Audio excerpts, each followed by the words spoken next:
Satu Laksa untuk memberikan sedikit sambutan.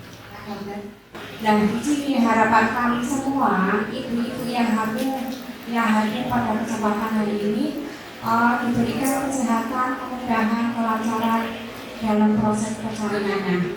Dan harapannya di pagi hari ini kita dihadiri oleh Bu Dokter Vicky yang cantik ya.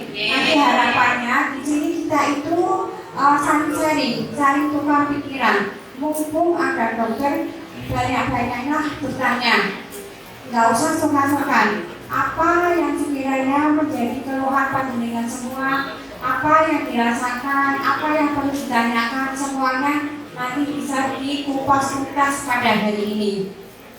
Perkenalkan dulu, nama saya Dr. Rifki. Jadi saya itu dokter kandungan, Bu. Sudah sering mendengar ya, dokter kandungan ya. Nah, saya kebetulan bertugas di rumah sakit RSUD Dr. Azhari. Tahu nggak, Bu, RSUD Azhari di mana?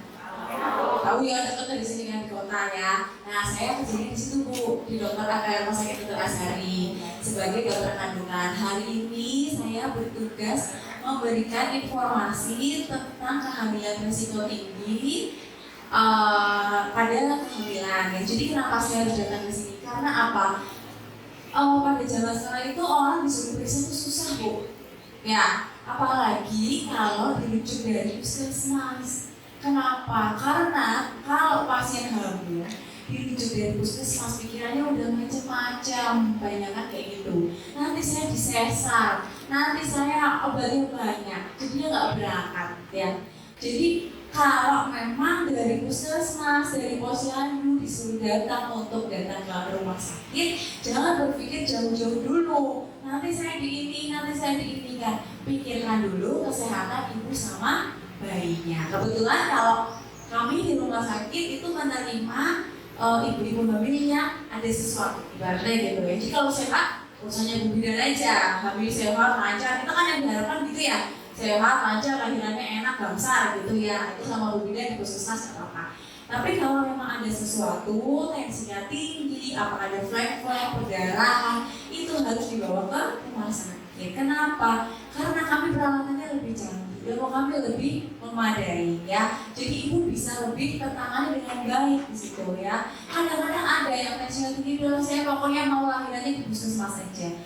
Kadang-kadang bekas sesar, saya nggak mau ke rumah sakit, takut disesar lagi. Padahal tidak seperti itu konsepnya ya. Orang kalau bisa dengan sesar, bisa dengan normal di rumah sakit banyak, tapi harus terbangun dengan baik gitu ya. Oke, pada hari ini saya mau menyampaikan satu penyakit pada ibu kehamilan yang paling sering diderita, ya, paling sering, ini paling banyak di Kabupaten Pemalang ya, itu hamil dengan tensi tinggi. Ya, ada nggak yang tensinya tinggi di sini? Nah, tuh, ada ini? Ya, oke, tuh. Atau hamil yang umurnya lebih dari 40 tahun, ada nggak? Dan lebih dari 35 tahun. Umurnya lebih dari 35, oke, ada. Terus yang hamil lebih dari 2 atau 3, hamil ke-4, nah, oke. Terus yang hamil jaraknya jauh, anak pertama sudah 10 tahun, misalnya pas 7 tahun, ada, ternyata banyak yang berisiko misalnya. Terus anak pertama baru 1,5 tahun, udah hamil lagi, ada nggak? Nah, ternyata banyak yang berisiko. Nah, ini kan tadi saya tak absen satu-satu ke Bu, itu hamil yang memiliki resiko tinggi ya. Oke, tapi kalau saya jawab satu-satu nanti kita selesai sore ya. Nah, ini kita bahas yang satu saja yang paling sering dan paling membahayakan untuk ibu hamil ya, itu adalah preeklamsia. Jadi, nah nih, penyebab kematian ibu di Indonesia nih, ibu suka mendengarkan, oh ini ibu ini meninggal karena melahirkan, bu ini meninggal karena sedang hamil, itu paling banyak itu eklamsi atau kejang. Pernah dengar nggak tetangganya ada yang hamil terus kejang? Atau tetangganya ada yang hamil terus tensinya tinggi? Ya banyak, pasti banyak ya. Mudah-mudahan bisa mengoreksi ya, sehat-sehat hamilnya ya. Ya, next. Nah ini yang dilakukan kalau ibu datang ke posyandu atau puskesmas. Ibu nggak akan dapat ini kalau ibu nggak datang ke posyandu atau puskesmas. nggak akan datang, nggak akan dapat ya. Jadi yang pertama saat pemeriksaan kehamilan itu dikasih buku nggak? Dapat buku semua ya, bukunya baru kan sekarang modelnya ya. Nah dalam buku itu akan nanti didata nih ibu-ibu nih, makanya harus datang ke posyandu, didata. Ini pulang dari sini, kalau punya tetangga saudara yang belum periksa ke posyandu atau puskesmas harus diajak ya, karena ibu-ibu sudah ikut materi ini hari ini sudah tahu resikonya apa ya. Nah nanti di screening di situ ada risiko tinggi atau risiko rendah. Nanti saya jabarkan untuk risiko tingginya. Nah lalu dari situ perlu nggak datang ke rumah sakit? Kalau nggak perlu ya nggak apa-apa, diobati di puskesmas ya, sampai lahiran di puskesmas, banyak yang lahiran di puskesmas. Tapi kalau perlu ditangani dapat obat yang lebih maksimal dan tidak dapat dari puskesmas, maka datanglah ke rumah sakit gitu ya. Nah ini screening awal, ibu pasti ditanya, Bu ini kehamilan keberapa? Ditanya ya. Terus ini dari suami keberapa? Atau sudah pernah menikah lebih dari pertama sekali atau enggak? Karena apa? Orang yang menikah 2 kali, maksudnya anak pertama dengan anak kedua itu berbeda pasangan, itu meningkatkan hamil dengan darah tinggi. Banyak yang datang ke saya bilang kayak gitu, Dok, waktu anak pertama saya nggak darah tinggi, kok ini darah tinggi. Ibu, dan saya tanya, ibu sudah menikah lagi, pasangannya berbeda? Iya. Itu meningkatkan 50% jadi preeklampsi. Ya, bukan berarti nggak boleh loh ya. Yang berikutnya jarak kehamilan yang jauh lebih 10 tahun, lebih dari 5 tahun. Nah itu meningkatkan tekanan darah tinggi. Ya, terus keturunan.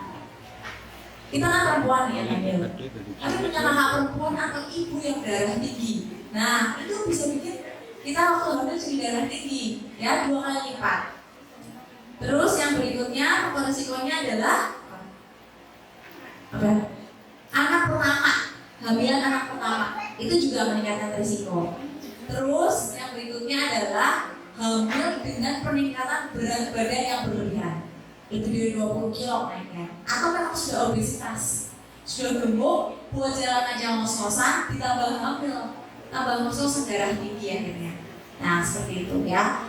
Paling penting kalau anak pertama darah tinggi, anak kedua pasti darah tinggi. Ya, itu sudah begitu siklusnya. Gitu ya, karena tubuh sudah merespon seperti itu. Tapi bisa nggak tuh dokter, kalau nanti anak saya lahir tensinya tuh bisa. Tapi harus dikontrol. Kalau ibu nggak kontrol, akan berkelanjutan jadi darah tinggi itu sampai tua. Kan emang. Ya, jadi harus diputus tuh darah tingginya, diputus begitu lahir, kontrol dengan baik. Kalau sudah tidak ada darah tinggi, makannya segala macam, olahraga diatur, gitu ya. Preeklampsia itu seperti apa sih? Nah yang ini nih, ibu-ibu kalau datang ke posyandu di tensi nggak? Ya, tensinya berapa? 110, 120 itu yang normal, ya. Tapi kalau sudah di atas 90 bawahnya kan akan sih di atas bawah 120 per apa? Nah, kalau bawahnya sudah lebih dari 90 itu apa artinya? Darah tinggi Bu pada kehamilan, ya. Dan biasanya namanya preeklampsi itu sudah di atas 20 minggu. Ya, kalau udah 20 minggu artinya darah tinggi yang kronis berhamil berarti itu sudah punya. Nah, ini Bu. Gimana biar kita tahu kalau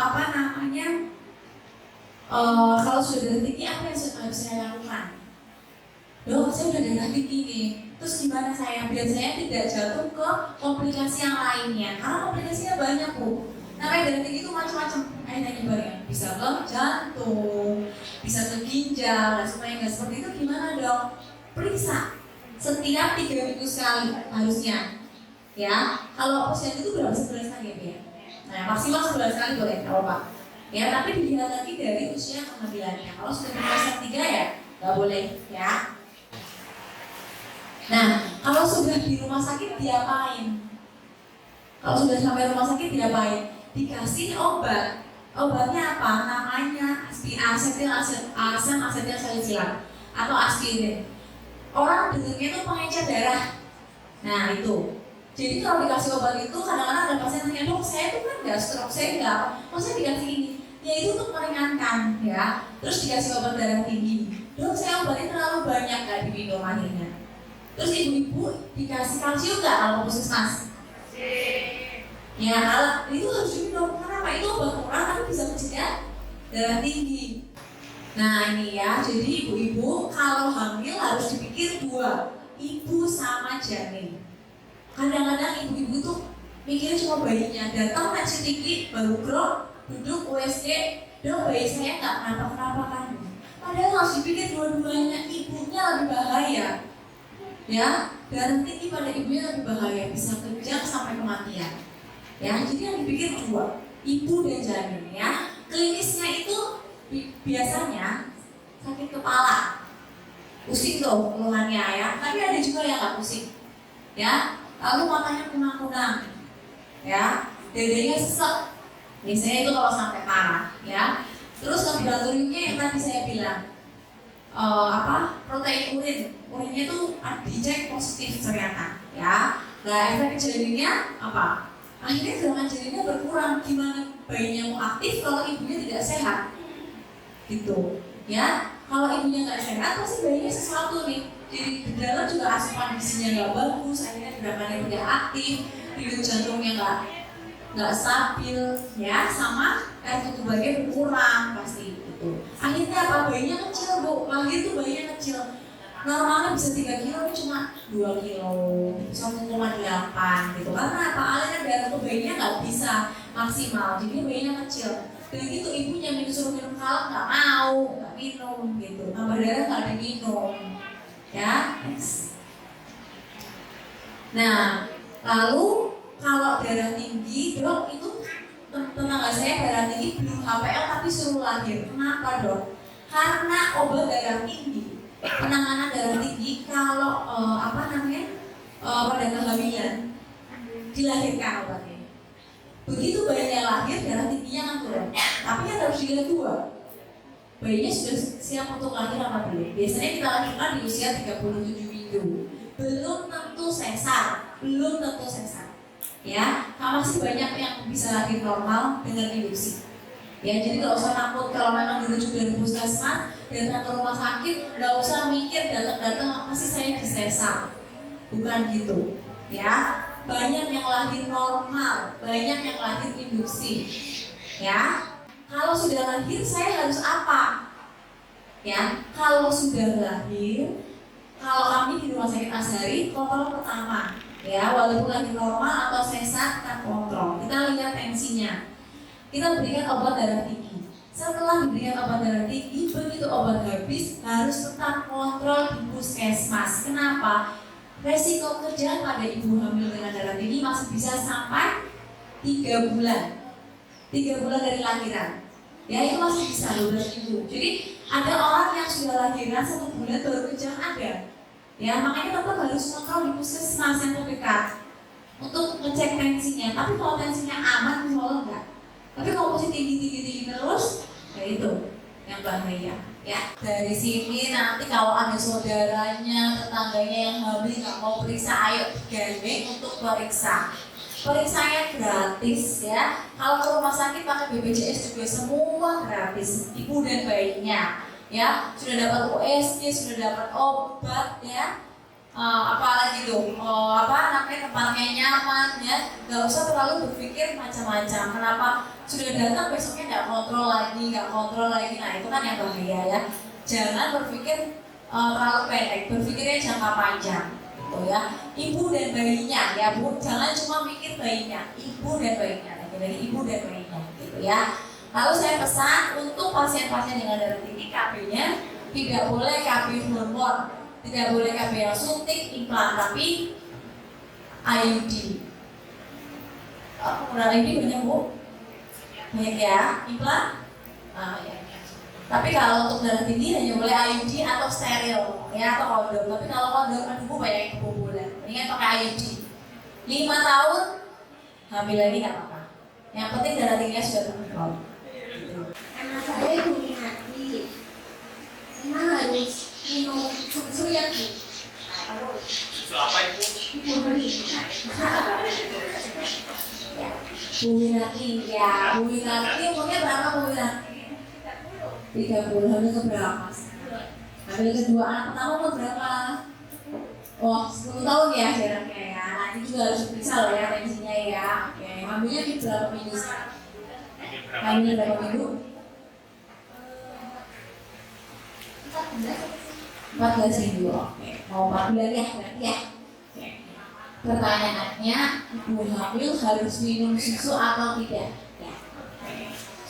Jadi ini susu hamil itu yang tadi susu hamil kan? Ya. Susu hamil itu kandungannya hampir sama dengan vitamin yang diberikan oleh puskesmas sebenarnya. Sekarang sudah ada MMS ya? Ya. Dulu belum ibu MMS. Nah, sip. Nah itu kan sudah lengkap bu. Ada vitamin B, ada kalsium, masuk dari sini ya. Tablet tambahan darah. Itu seperti vitamin yang dijual di pasaran. Dan itu isinya mirip dengan susu hamil. Isinya bersama. Gitu. Jadi wajib apa enggak? Tidak wajib susu. Tapi kalau ibu doyan mau beli, monggo silakan. Ya kalau memang ibu punya kelebihan uang dan segala macam, saya mau minum susu ibu hamil boleh. Tapi kalau dibilang wajib, ya enggak. Ketika ibu sudah punya MMS, sudah punya vitamin yang diberikan dari posyandu, itu sudah cukup. Gitu. Yang pertama, yang kedua, vitamin pada ibu hamil itu tidak harus minum vitamin yang mahal. Paling utama adalah apa? Dari makanan yang ibu konsumsi, mikronutriennya, ya. Piringnya isinya apa? Kalau piringnya cuma isinya yang tepung-tepungan ya nggak ada isinya, ya. Kalau ibu tiap hari makannya seblak yang nggak ada isinya ya nggak ada isinya. Tapi kalau ibu makan nasi, pakai ikan, pakai sayur atau pakai telur, itu pun vitaminnya sudah banyak, gitu, sudah cukup. Gitu. Jadi ibu tidak perlu lagi menyisihkan uang untuk membeli susu, gitu ya. Vitamin MMS dari Puskesmas Indo, makanannya sudah mencakup, sudah cukup. Gitu. Ya, jadi nggak wajib bu susunya. Tapi kalau ibu punya keinginan atau punya kelebihan dari uang sisa belajar ibu mau beli susu, gitu boleh. Dan nggak harus susu lawan ya, bebas.